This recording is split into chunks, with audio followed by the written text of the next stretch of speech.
guys, Whitney from the Holiday Homestead. I am showing you guys another feature of our kind of going off grid in Alaska. So, of course, we're still in California. We don't move till April, but we are kind of accumulating getting blessed with all of the things that we need as we're setting up our new homestead in Alaska. And so one of the things that came to us kind of just totally randomly, but also you could just see how it was just so beautiful. Anyway, some friends of ours had this stove on their wood deck, kind of, in their sunroom, just out there on this property that they're managing, and they were just like, oh yeah, you guys can have that. We were going to take it to the dump anyway. And I couldn't believe it. I was like, this is incredible, because this is exactly the type of stove we needed. So basically, this is a wood burning cook stove. And I've been wanting one of these kind of all my life, but especially for this move to Alaska, because it is a stove that you can cook on that burns wood. So there's no propane, there's no electricity, there's no electric starter, it's all off grid, like the original off grid stove, basically. And so one of the problems I was having when I was looking at brand new ones was trying to find one that wasn't huge, for one. That was the biggest problem, trying to find one that's small. And then also one that we could actually afford, because again, we're not super rich people and we don't have like $4,000 to spend on, some of the fancier brands. So when this stove kind of just came across our path, I would have died to have it. It was crazy. Anyway, so let me show you the stove. And here's husband, he's cooking on it. Okay, so this is basically it. And we have it under this carport cover thingy because it was raining a bunch a couple weeks ago, and so we just wanted to keep it from getting too rusty. And so this is really simple, which is exactly what we wanted. This is your firebox here. Ta-da! Fire! And then your ash box down here.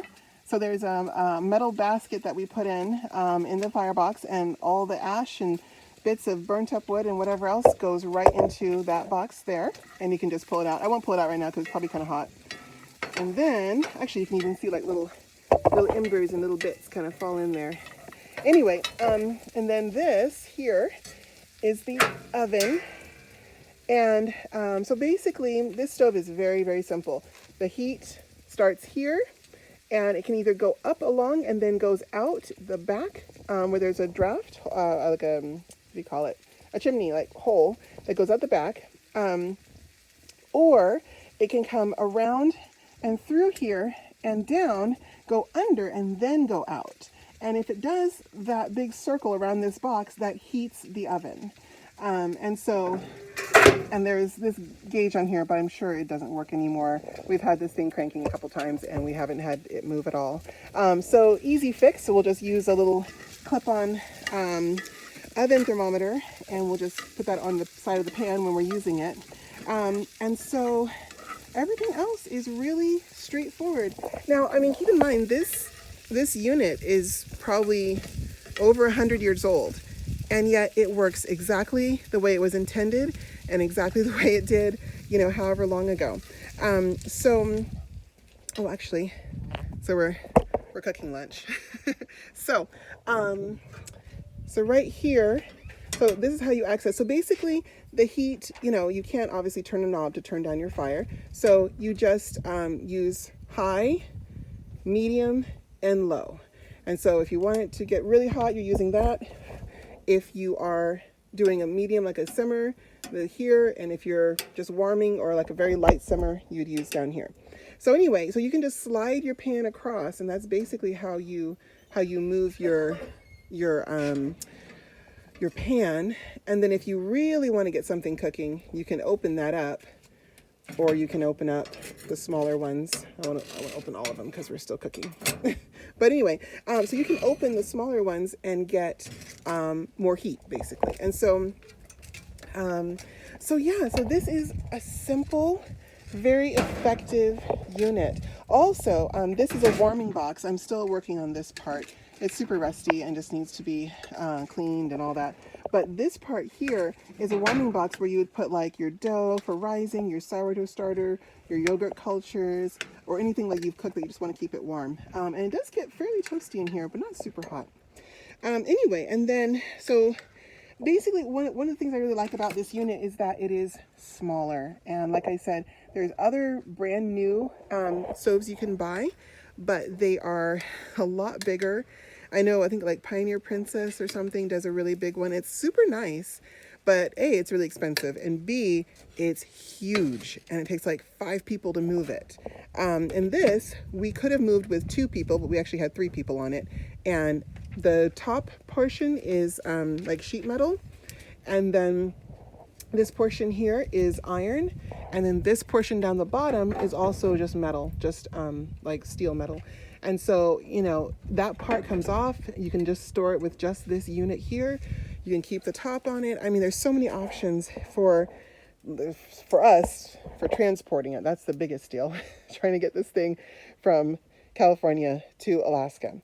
Okay, and then so the back of it here, whew, it's kind of smoky, but basically this is the stovepipe. So it's shaped so it can fit against a wall, and then it angles up into a circular stovepipe, and then it comes up and out. So very simple, again, just so simple.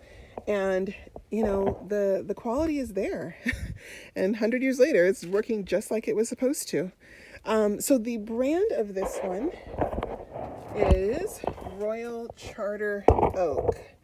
And we looked up the company, and they just made good household, stuff back in the day. And so it's really simple. And I don't think it was like a super expensive brand, but it certainly just made good quality. So anyway, so there's that. And so this stove is really a game changer for us because what it means is that we can do our cooking, do our just basic home stuff completely off grid. We are no strangers to using wood for heating or anything else. And so having that ability to have a unit that can use wood to boil water and cook our lunch, that is just incredible to us. And so we really can't wait to get out there and actually use it inside the new cabin. So yeah, this is just one of the biggest blessings we've had that has come our way for free when we're trying to get all this together. And I get a lot of people asking, kind of like, oh man, I don't know anyone who has a random beautiful iron cook stove. Like, how do I find all these cool things, especially for free? And there's really no easy answer to that, but basically, when you are helping others, like when you offer to go and do something, or to go and just be a part of somebody else's project that really doesn't have anything to do with your project, but you just want to help. I've just noticed, you can call it karma, you can call it blessings, whatever you want to call it. It's just those good things that you put out there come back to you. Now, I'm not saying you should go out and help people and say, hey, where's my, where's my blessing that I need? This is something I want. That's not the intent. The intent is just when you put yourself out there and you put genuine effort into helping others and doing things for others that they need, and kind of putting aside your own needs and trying to put effort into something that someone else something that's important to somebody else, it comes back. It's just beautiful. It's wonderful. And so, certainly we've been helped by a lot of people, and we've helped a lot of people, and we just kind of try to just invest in others. And I don't want to say as a result we get free stuff, but just kind of as a part of that cycle, you pick up things that you need while you're giving someone else something that they need. And so anyway, it's just an amazing system, and we've seen it time and time again in our lives. And so we just keep going with it. Someone needs help hauling wood, you help haul wood. They have a tree fall across their driveway, you turn up there with your chainsaw, and just kind of put that effort in. And then, I can't even describe how many times just random things come together where it's like, oh, you know what, I got this thing, would you guys like that? And it's like, yes, we would, you know? And so, so no, it's a beautiful cycle. There's a lot of like, I don't know, there's a lot of good stuff in the world still, somewhere, still. And so anyway, so this stove is definitely part of all that good stuff because we definitely needed this, and we really couldn't begin our homesteading dreams without some basic foundation stuff, and this is definitely one of those foundations.